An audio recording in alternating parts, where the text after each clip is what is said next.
Hi, this is Dave with Drew Technologies support team. Today I'm going to demonstrate how to reflash a PCM using SPS and a J2534 device.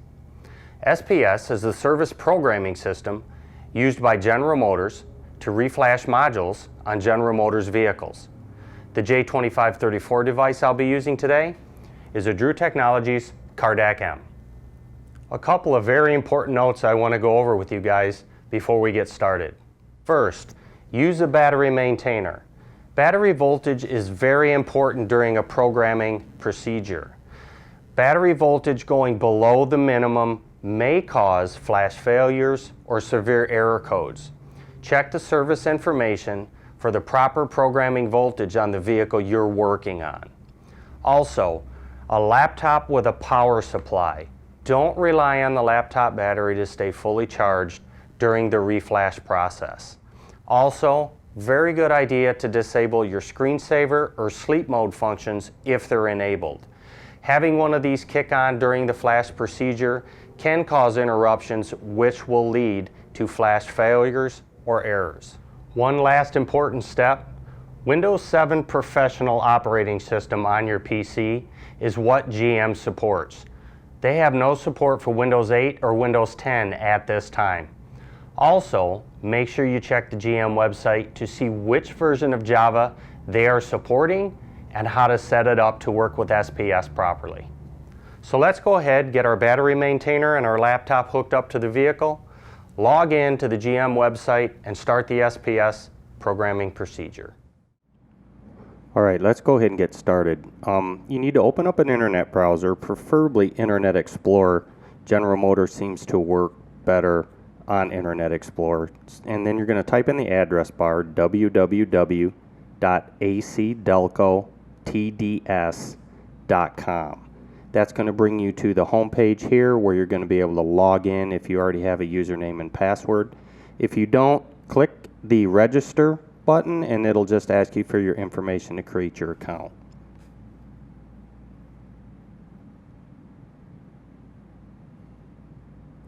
Once you get logged in, you're going to see the terms and conditions, which of course they want you to read. You can see it's rather lengthy. We're just going to scroll down to the bottom here and we're going to click the accept button, and that's going to allow us to continue into the site.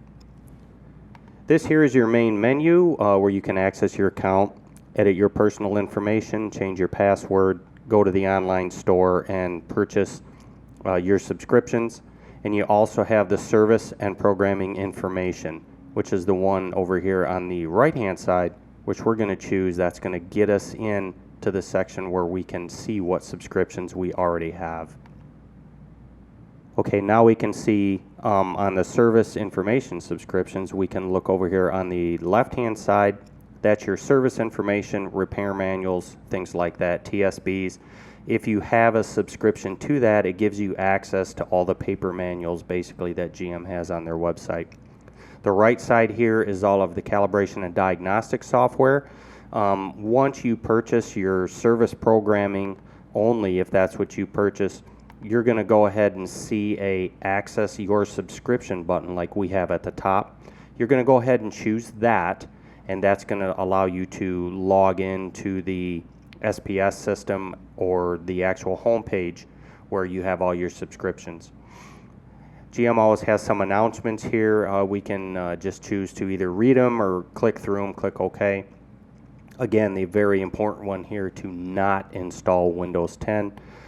Click here for more information regarding Windows 10. Opens up a PDF file that just gives you some information on where GM is going with Windows 10 and how they're going to proceed from this point. This is our home page. We can see all the tabs across the top. We're concerned today with the service programming system, or SPS. So we're going to come over there and click on that icon to get us into the SPS system to do the reflash on this module. Again here, make sure the correct version of Java is on the PC and you have it set up correctly per the GM requirements, so that way it'll work correctly. Once that's done, we can come over and hit the Start SPS button. This is going to go ahead and run the Java program. We're just going to get through all the prompts by default, of course, just choosing the run when they pop up.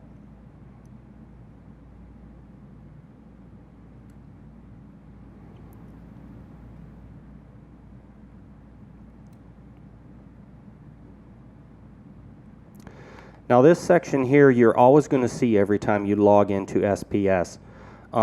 You're not using an MDI, you're not using a Tech 2 if you're using a J2534 device. It's always going to tell you the software is not installed. This is something that we're not going to worry about because we're not using either one of those tools. Like I said, we are using a Drew Technologies Cardac M, which is a J2534 device. We're going to go ahead and click skip, so we do not install this software. This is going to go ahead and pull up our tooling. You may have different tools listed in here depending on which ones you have installed. We're going to go ahead and select the Cardac M. Now down on the bottom we have two different programming processes, either the reprogram, which we're going to choose because this is already a module that's installed. If you did replace a module, you're going to want to choose the replace and program ECU, and that's going to walk you through making sure everything is set up and programmed properly for that ECU. We're going to click next. Again, just read through the on-screen prompts. We're going to make sure the battery is fully charged. Again, use a maintainer. We don't want to risk this battery going dead. Make sure your device is hooked up properly and the key is turned on. You can go ahead and click next. Okay, this is where we're going to go ahead and ID the vehicle, and we have a Chevy 2008.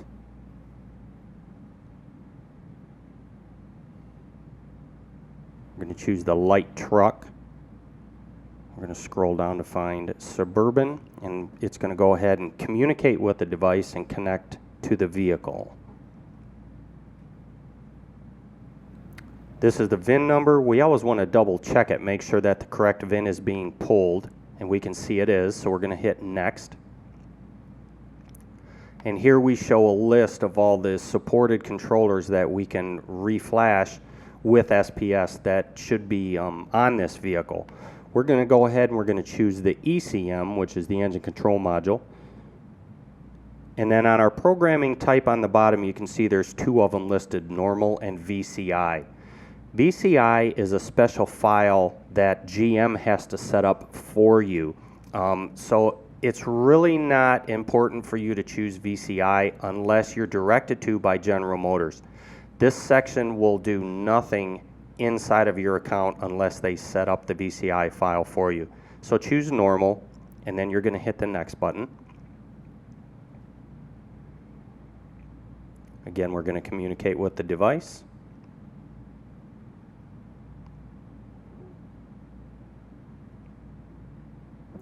And this here shows the main operating system and the subsystems that we have on this ECU or ECM. You can see that it's selected for us, the green check mark. That's really because there's no options. Sometimes you'll get in here and you'll see some of these subsections will have a red X or the no selection next to it. That's because when you click on it, you will see one or two, maybe three different options. And by clicking on those options, you'll get a description down on the bottom. It may say something like with keyless entry, and then another one may say without keyless entry. So these are just options that you need to know what vehicle you're working on in case you have to make a selection and you get the correct calibration file loaded into the module you're programming. This here is just an overview. It shows the current part number and the selected part number. Now you can see on our particular vehicle here that we're demoing for you today, all of the part numbers are the same. That really just means we're going to reflash this module with the exact same calibration because there is no updates. Usually when you're doing an update, the current part number listed in that section will be different from the selected part number, meaning or showing you that there will be an update done. A lot of times when you get in here and you put a new module in, all of these in the current part number section may be all X's because it's not reading an actual current level. So when that's done, we're going to go ahead and click Next. This is just a warning screen that's going to show us that we may run into some problems with these modules listed here after the reprogramming. It's just telling us not to replace the module. There's nothing wrong with it. Sometimes you have to cycle the battery power from the modules to get them to wake back up once they're out of programming mode. So once we've read this, we can go ahead and click Next. And here's our programming screen. We can see we've downloaded the actual file from the server. And we're going to watch the blue progression bar there on the bottom as it's loading it into the PCM. Now this can typically take anywhere from 6 minutes to 20 minutes depending on the speed of your internet connection, depending on the speed of your computer. We went ahead and sped this video up a little bit, but we just wanted you to see the process. So don't think every single vehicle that you're going to program is going to go as fast as what you're seeing on the screen here. Okay, so now we're all set. Our programming procedure has finished. This is kind of a final instruction screen. We have a warranty claim code that you may want to write down in case you have purchased a new PCM from General Motors. This can be a claim code if something goes wrong and you have to contact them. The other thing that we're going to do is over here on the bottom of the screen, you're going to see the Clear DTCs button. We're going to go ahead and click that, and that's going to clear any DTCs that were set during our programming procedure. Now the only thing I want to tell you about this is it doesn't really give you any prompts that it's actually doing anything, but it is clearing the DTCs. Once that's done, you'll see the button change back, like you can click it again so it looks like the other three once that's done. And there you see the button change, so we're all set with that. The reflash is done. We've cleared our codes. Now at this point we have a couple different options. If you had another module that you wanted to reprogram for this same car, you can go ahead and hit proceed with the same VIN. That way you wouldn't have to re-enter all the vehicle information. If you did have a different vehicle that you wanted to program, you could hit new, ID the vehicle, and go from there.